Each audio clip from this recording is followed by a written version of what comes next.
Well, hi there, y'all. I hope you're having a wonderful day and a lovely evening.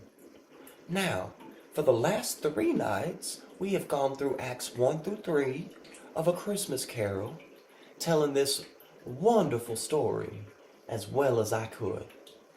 And tonight, we gonna finish it out with Act 4. Now, Ebenezer is about to learn something.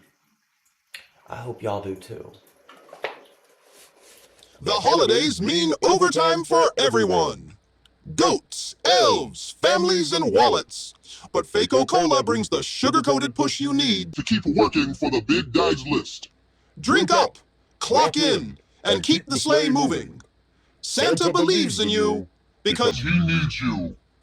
buy a Faco Cola today. Act 4. The Ghost, A Christmas Yet to Come. The ghost arrived the way a storm decides to happen. Quietly at first, then all at once. Ebenezer had not turned, nor blinked, nor breathed wrong, yet suddenly there it stood behind him. A figure tall enough to scrape the ceiling, robed in a fabric that refused to commit to a color. Black, yes, but not the black of night. The black of unsaid things. The black of a consequence stalking its reason. The black of history's teeth. Its presence hollowed out the room. Even the fire in the hearth drew back, cowed like a dog before an uninvited stranger. Ebenezer swallowed once. Dry, brittle, a sound like a twig breaking. So, you're the one I've been dreading, he murmured. The figure made no sound, but it inclined slightly, as one might acknowledge an unavoidable truth. And then the world died around him. They stood in a future version of the city that had once been merely exhausted. Now, it was posthumous. The skyline still rose, but half-finished towers jutted from fog like ribs of a whale carcass. Billboards flickered with half-broken holograms, Christmas sales that never ended because no one was left to turn them off. The air felt thin, as though filtered through regret. In the street below, Ebenezer saw faces. Women, queer folk, men, elders, children, all those whose voices had been drowned beneath profit margins and family values rhetoric. But here, in this future, their faces were not downtrodden. They were simply absent. Empty streets, silent rooms, a city that had lost the people who gave it meaning. Ebenezer whispered, Where'd everybody go? The ghost pointed. They entered a building that Ebenezer should have recognized immediately, or rather, the version of it that should have existed. A community center, though in the real timeline, it never left the planning stages because Ebenezer called it an unproductive expense. Now he walked through it in this spectral future, a place with walls lined in murals celebrating the marginalized, the overlooked, the unheard.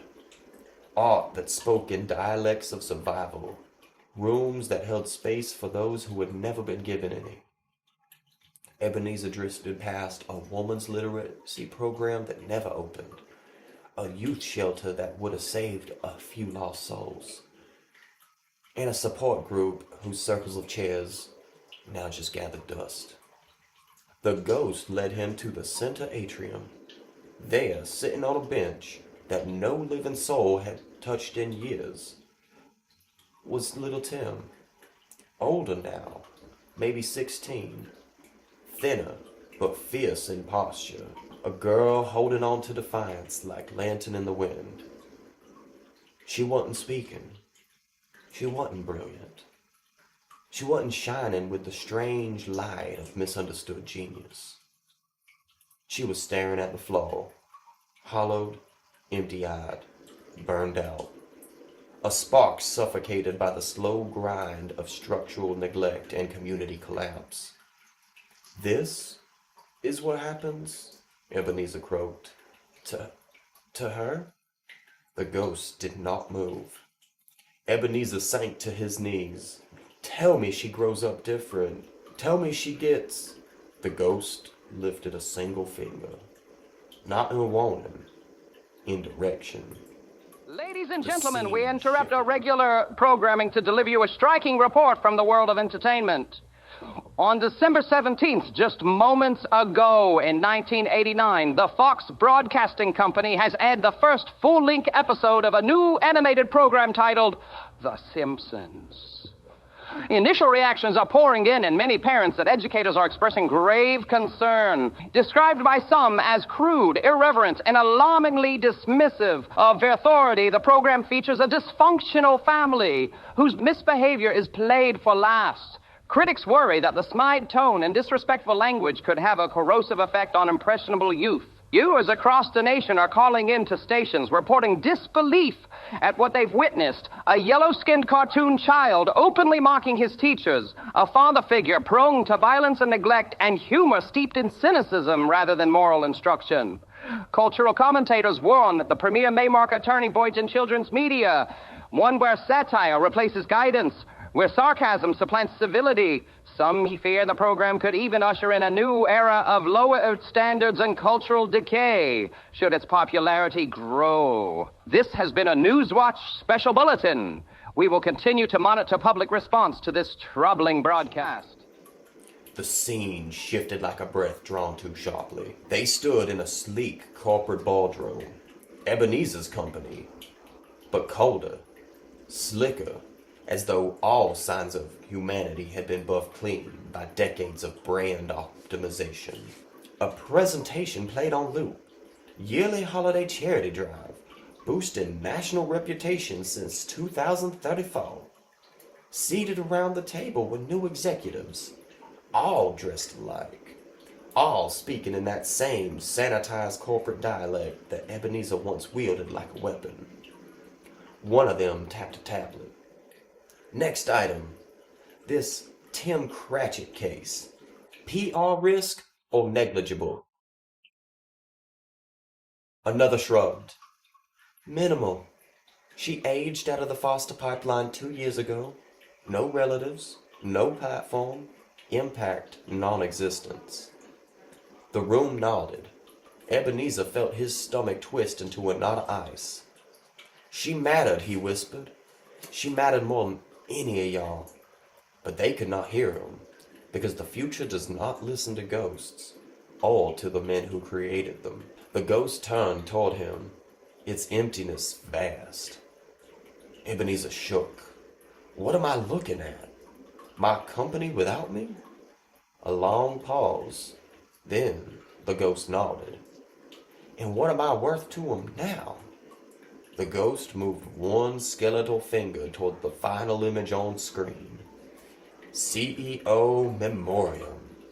Ebenezer Scrooge, a traditionalist titan of industry, a man who preserved economic stability through the strictest austerity measures, beloved by shareholders, mourned by none. Ebenezer felt the words like a shovel of dirt thrown onto his coffin. The world dimmed. Fog rose. They now stood in a cemetery where the headstones were not names, but roles. The mentor who never listened. The father who did not protect. The man who confused power with purpose. The provider who never gave. Each grave pulsed faintly, like a sleeping wound. Ebenezer stepped backwards, breath ragged. These ain't graves, he said.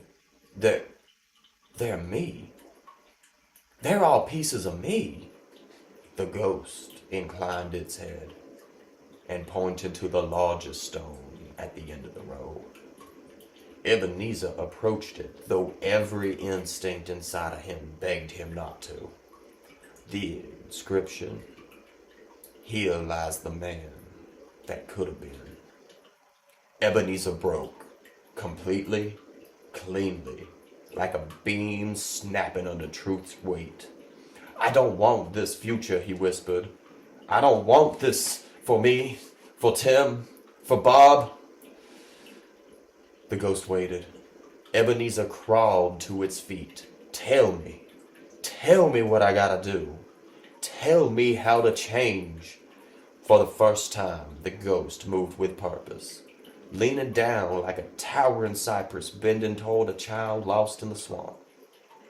A finger extended, slow, inevitable, pointing toward. Ebenezer swallowed. My grave, he whispered. Ebenezer pressed both his hands against the soil.